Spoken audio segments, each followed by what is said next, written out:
షేక్ అన్వర్ గారి millionaires wealth creation workshop November 20న నిర్వహిస్తున్న ప్రోగ్రాంలో జాయిన్ అవ్వాలనుకుంటే వెంటనే సంప్రదించండి.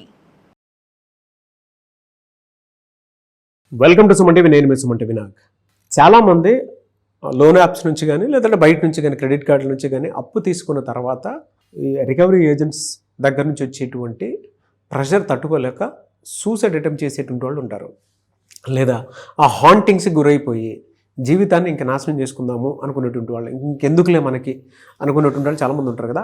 ఈ వాళ్ళు ఎవరైతే ఉన్నారో ఈ వీడియో మొత్తం పూర్తిగా చూడండి. ఎందుకు అని అంటే ఒకవేళ సూసైడ్ చేసుకుంటే నష్టపరిహారం కింద మీకు ఏమైనా వస్తుందా, ఏం ఉండేటువంటి అవకాశాలు ఉన్నాయి, చట్టాలు అసలు అటువంటి వాటికి ఏం చెప్తున్నాయి అనేది ఈరోజు మనతో పాటు ప్రముఖ అడ్వకేట్ శశికాంత్ గారు ఉన్నారు. అది వారి మాట్లాడి తెలుసుకుందాం. Hello sir. నమస్తే అండి. చాలామంది లోన్ యాప్స్ ద్వారానో క్రెడిట్ కార్డు రూపంలోనో లేదంటే లోను వాళ్ళు ప్రొవైడ్ చేసేటువంటి ఇన్స్టెంట్ లోన్స్ వలన కొంతమంది జీవితాలు నాశనం అయిపోతున్నాయి. కొన్ని మనం మాట్లాడుకున్నాము, ఫ్యామిలీలు ఎలా దివాలా తీస్తున్నాయి, రోడ్డు మీదకి వచ్చేస్తున్నాయి అనేటువంటిది.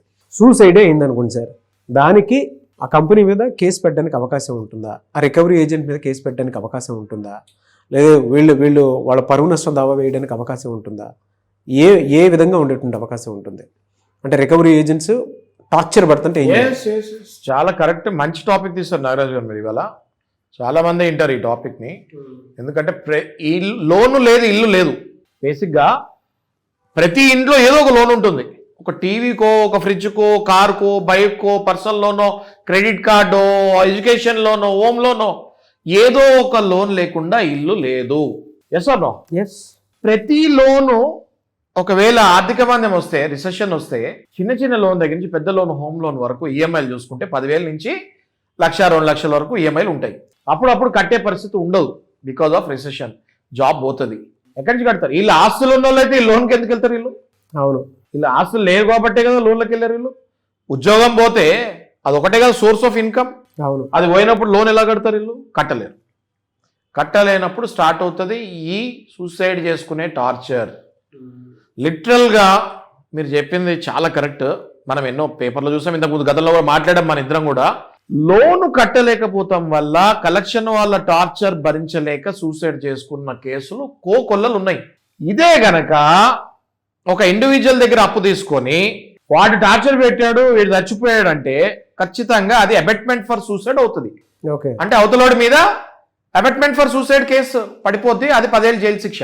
మరి బ్యాంక్ దగ్గర నుంచి లోన్ తీసుకున్నప్పుడు బ్యాంక్ వాళ్ళ రికవరీ కలెక్షన్ వల్ల టార్చర్కి చచ్చిపోతే అది కూడా అబెట్మెంట్ ఫర్ సూసైడే కదా. అవును, వాళ్ళ మీద కూడా అదే కేసు పడాలి కదా. అయితే ఇక్కడ చాలా మంది అడగచ్చు, సార్ ఇక్కడ అంటే ఇండివిజువల్ ఒక మనిషి పేరు తెలుస్తుంది, అది సిస్టమ్ కదా, అక్కడ ఎవరి మీద వేయాలి సార్ కేసు అని రోజుకొకడు వస్తూ ఉంటాడు కలెక్షన్ వాడు, ఫోన్లో గంటకొకడు ఫోన్ చేస్తూ ఉంటాడు కలెక్షన్ వాడు. అంటే నేను చాలా క్లియర్గా ఒకటే చెప్తున్నా మీకు, డైరెక్ట్గా ఆ బ్యాంక్ ఓనర్ పైనే అబెట్మెంట్ ఫర్ సూసైడ్ కేసు వేయాలి. ఆ బ్యాంక్ ఓనర్ పేరే, ఆ బ్యాంక్ చైర్మన్ మీదనే అబెట్మెంట్ ఫర్ సూసైడ్ కేసు వేయాలి. ఎందుకంటే ఎవడైతే మీకు డైలీ ఫోన్ చేస్తున్నాడో, ఎవడైతే మీ ఇంటికి వచ్చి నుంచుంటున్నాడో వాడు ఎందుకు వస్తున్నాడు? వాడికి మీకు అసలు ముఖపరిచయం ఉందా? మీకు లోన్ ఇచ్చింది ఎవరు? బ్యాంక్ ఓనర్ పేరు మీదనే మీరు అబెట్మెంట్ ఫర్ సూసైడ్ కేసు వేయాలి. అంటే ఎప్పుడైతే మీరు కంపెనీ మీదనే ఆ కేసు, ఆ సెక్షన్ వేసి ఒకవేళ వేయకపోతే కంపెనీలకి ఇంకా భయం రాదు. కాబట్టి ఎవరైనా గనక ఒక మనిషి కలెక్షన్ వాడి వల్ల ఆత్మహత్య చేసుకుంటే, కానీ దానికి ఒక తగిన సాక్ష్యాలు కావాలి నాగరాజు గారు, తగిన సాక్ష్యాలు కావాలి. ఎవడైతే మీ ఇంటి ముందుకు వస్తాడో, మాట్లాడతాడో, ఎవడైతే ఫోన్లో ఎవ్రీథింగ్ ప్రూఫ్ సూసైడ్ చేసుకున్నట్టు ప్రేరేపిస్తున్నాడో, అవన్నీ కూడా ఈ సూసైడ్ చేసుకున్న వ్యక్తి చనిపోయిన తర్వాత వాళ్ళ ఇంట్లో వాళ్ళు ఆ కారణాలు చూపించాలి. ఏదైనా వేరే కారణం వల్ల చనిపోతే కోర్టులో కేసు మనం గెలవలేము. ఒక కేసు కనుక మనం కరెక్ట్గా వాదిస్తే ఈ కేసు ఒక జడ్జిమెంట్ అయిపోతుంది మొత్తం మన దేశంలో. ఎందుకు మీకు అంతెందుకు, ఇట్లా ఆత్మహత్య చేసుకున్న కేసులలో కంపన్సేషన్ వచ్చినవి చాలా ఉన్నాయి, కానీ అబెట్మెంట్ ఫర్ సూసైడ్ వెళ్ళినవి లేవు. సో నేను అనేది స్ట్రాంగ్గా నేను స్టాండ్ తీసుకునేది ఏంటి అంటే, ఒక వ్యక్తి వల్ల నువ్వు చనిపోయినప్పుడు ఆ వ్యక్తి మీద అబెట్మెంట్ ఫర్ సూసైడ్ అయినప్పుడు, వ్యవస్థ వల్ల చనిపోయినా కూడా ఆ వ్యవస్థ కూడా నడిపేది ఒక వ్యక్తే. ఆ వ్యక్తి పైన అబెట్మెంట్ ఫర్ సూసైడ్ కేసు వేస్తే సరైన దారిలో ఈ బ్యాంకులు వస్తారని నేను అనుకుంటున్నాను. రెండోది నాగరాజు గారు, మన దగ్గరికి ఇలాంటి కేసెస్ వచ్చినప్పుడు మనం ఆ ప్రాసెస్లో కూడా ఇప్పుడు ఉన్నాం. ఆల్రెడీ అబెట్మెంట్ ఫర్ సూసైడ్లు కలెక్షన్ వాళ్ళని తీసి వాళ్ళ ఇండివిజువల్ పేరు యాడ్ చేసి మరి వెనకాల మళ్ళీ ఆ బ్యాంక్ పేరు యాడ్ చేసి అబెట్మెంట్ ఫర్ సూసైడ్కి వెళ్తానికి మన ప్రయత్నంలో కొన్ని చనిపోయిన కేసుల్లో మనం పిటిషన్ రెడీ చేస్తున్నాం. మనం ఆ ప్రాసెస్లో ఉన్నాం. బా అయితే చనిపోకుండా ఉన్న వాళ్ళకి మనం ఏం చేస్తున్నామంటే extortion, blackmail, threatening, attempt to murder కేసులు కూడా మనము వాళ్ళ మీద వేస్తానికి ఆస్కారం ఉంటుంది. ఫర్ ఎగ్జాంపుల్ ఏదైనా వచ్చి మిమ్మల్ని బలమైన కలెక్షనోడు ఎవడో వచ్చి అక్కడ గేట్ దగ్గర ఏదైనా రాయో కర్రో ఏదైనా ఉంటే అది తీసుకొని మిమ్మల్ని కొట్టాడంటే అది ఖచ్చితంగా సెక్షన్ 326 హజార్డియస్ మెటీరియల్తో కొట్టినట్టు ఉంటుంది, లేదా అటెంప్టివ్ మర్డర్ కేసు కూడా అప్పుడప్పుడు వెళ్ళొచ్చు. అంటే ఏ ఆయుధంతో అయితే కొడతారో ఆ ఆయుధం వల్ల చనిపోతారో అని తెలిస్తే ఆ ఆయుధం కనుక ఆ కలెక్షనోడి చేతిలో ఉంటే ఆ కలెక్షనోడి మీద అటెంప్టివ్ మర్డర్ కేసు కూడా వేయచ్చు. ఇవన్నీ తెలియక చాలా మంది భయపడుతూ ఉంటారు. ఇంకోటి అసలు ఏం కొట్టలేదు, తిట్టలేదు, మీ పరువు తీశాడు, ఇంటి పక్కన వాళ్ళ దగ్గరికి వెళ్ళి మీ ఫోటోలు చూపించాడు, వాడిని కూడా వదులుతానికి లేదు. వాడి మీద కూడా డిఫమేషన్ కేసు వేసి దానికి అసలు మీ ఈఎంఐ వాడితోనే కట్టిపోయచ్చు, కంపెన్సేషన్ మీ ఈఎంఐ వాడితో కట్టిపోయచ్చు కలెక్షన్ వాడితోటి. అట్లాంటి కేసులు వేయచ్చు. అట్లాంటి కేసులు మనం ఆల్రెడీ వేసాం. చట్టం మీద అవగాహన లేని వాళ్ళు ఇలా భయపడి వాళ్ళకి అలా న్యాయం చేశారండి. గదగదలు మనం చేసామండి. అట్లాంటి కేసెస్ కూడా మనం చేసాము. కంపెన్సేషన్ కూడా అడిగాము. కంపెన్సేషన్ ప్రాసెస్లో ఉంది, వాళ్ళకి 100% వస్తుంది కూడా. కన్జ్యూమర్ కోర్ట్స్లో కూడా కేసెస్ వేయచ్చు. ఒక బ్యాంక్ వాడు వచ్చినప్పుడు దానికి ఒక రూల్ ప్రకారం వెళ్ళాలి. ఆ రూల్ ప్రకారం వెళ్ళకుండా ఇష్టం వచ్చినట్టు వెళ్తే మీకు ఇచ్చింది ఒక ప్రోడక్టే, లోన్ అన్నది కూడా మీకు ఇచ్చింది ఒక ప్రోడక్టే, అది ఖచ్చితంగా మీరు కన్జ్యూమర్ కేసుకి వెళ్ళొచ్చు. ఇలా నానా రకాలుగా మనం కలెక్షన్ వాళ్ళని దిగ్బంధం చేయొచ్చు. వాళ్ళు కనుక రూల్స్ ఫాలో అవ్వకుండా ఆర్బీఐ రూల్స్ కనుక వయలేట్ చేస్తే మనం ఖచ్చితంగా వాళ్ళ మీద ఇవన్నీ కేసులు వేయచ్చు. మేము ఇట్లాంటి కేసులు వేస్తానికి కూడా సిద్ధమవుతున్నాము. ఎన్ని రకాల కేసెస్లో వేస్తారు సార్?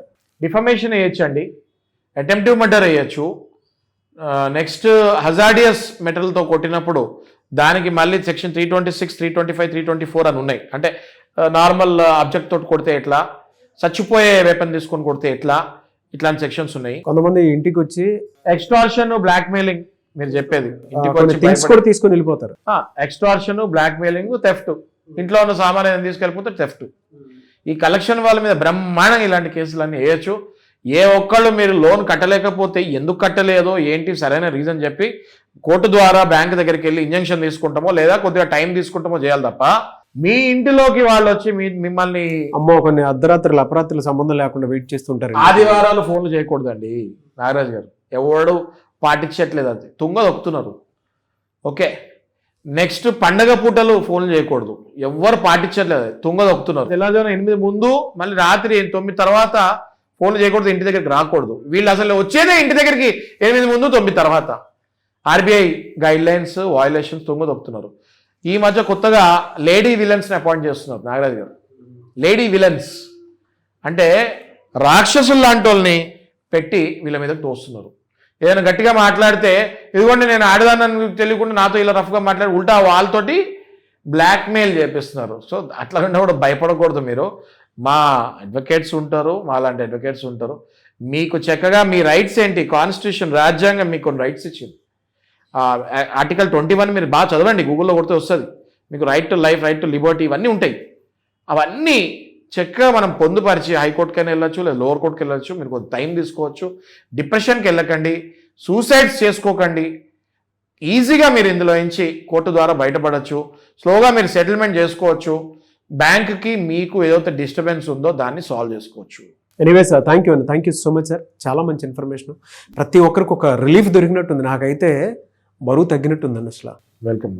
నిజంగా మనిషి ప్రాణం పోకుండా కాపాడడానికి వచ్చినటువంటి అంటే అడ్వకేట్ రూపంలో వచ్చినటువంటి దేవుళ్ళనే కనిపించారు. థ్యాంక్ యూ సో మచ్ అండి. Thank you. సుమన్ టీవీలో మీ పర్సనల్ అండ్ బిజినెస్ ప్రమోషన్స్ కోసం కింది నెంబర్కి కాంటాక్ట్ చేయండి.